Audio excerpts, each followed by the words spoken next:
By his height? Yeah. Just kidding.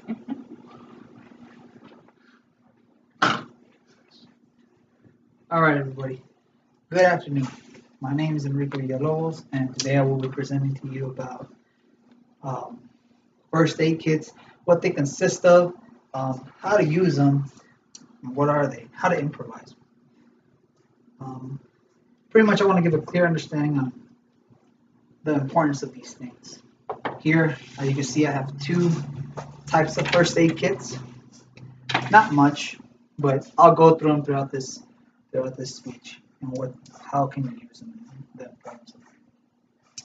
To start off, what is a first aid kit? Well, a first aid kit consists of bandages, um, tourniquets, antibacterial cream. Everything must be sterilized. From gauzes to band-aids to, let's see, you can see here, I'll show you one real quick.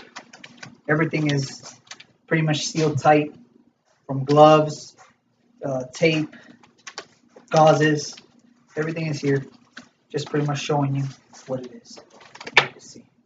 This is something that is issued to us in the military. Pretty simple stuff, Might be missing one or two things, probably scissors, the antibacterial cream, but this is probably what you need to survive in case of an accident or a mishap out in the area.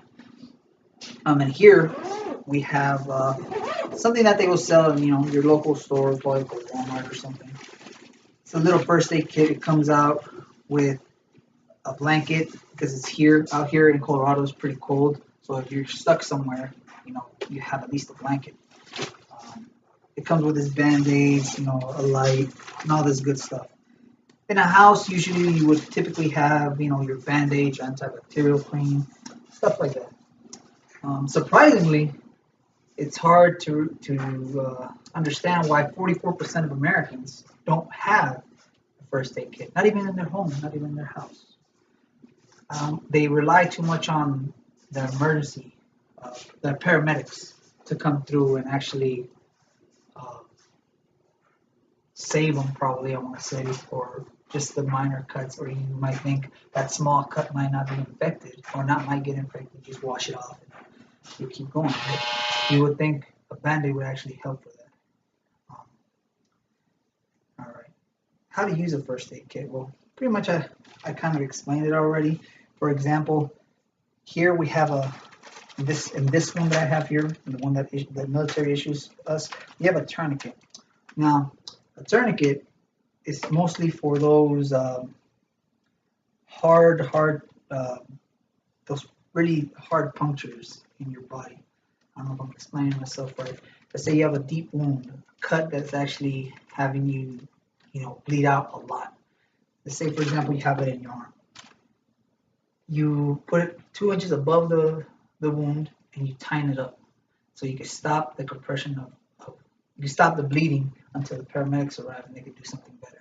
First aid kits, that's the whole purpose of it. So the professionals can come and do the rest, and you can ease the way out for all the professionals to help that individual out and probably save a life. In this case, bandages. You can start from something as small as bandages, a cut. You never know how much a cut can be infected. That's why you have bandages. You can protect that wound, sterilize it, pretty much have everything that you need. What else? Even from the antibacterial creams, you can just rub it on kids. Don't because especially on kids, it's very vulnerable. When kids are out there playing, they cut themselves, they get it with dirt or something. You never know, they might get their wounds infected. So, like I said, it's always important to have a first aid kit, even for those small little cuts, those small little things that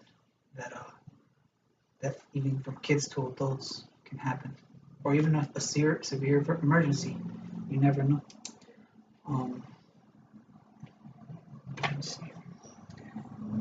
And lastly, how to improvise a first aid kit? Well, like I said, 44% of Americans don't have a first aid kit in their house, their car, probably in their work. But if you ask many people in their jobs where the first aid kit is at, they really won't know because they don't think it's necessary. You probably don't know, or they just ignore the fact that they need one, or they might use one at the end. In this case, a good example would be if you're going out hiking.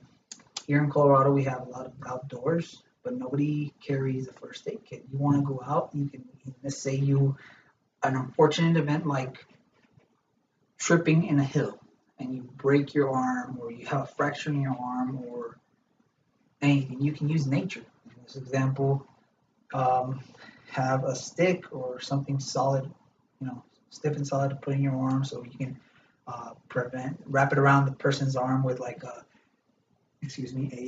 shirt or something that you have extra in your bag other than the first aid kit.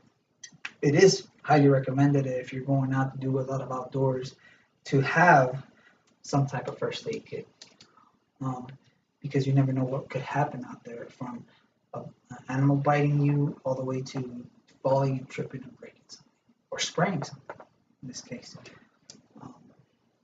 There's many ways to improvise. Your shirts, shoelaces probably, any of those things. In conclusion, I do believe first aid kits are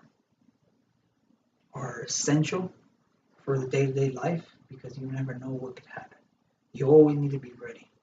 Always need to be prepared, even with the smallest things, the smallest cuts, and it could eventually save a life. That concludes my speech. I thank you all for listening.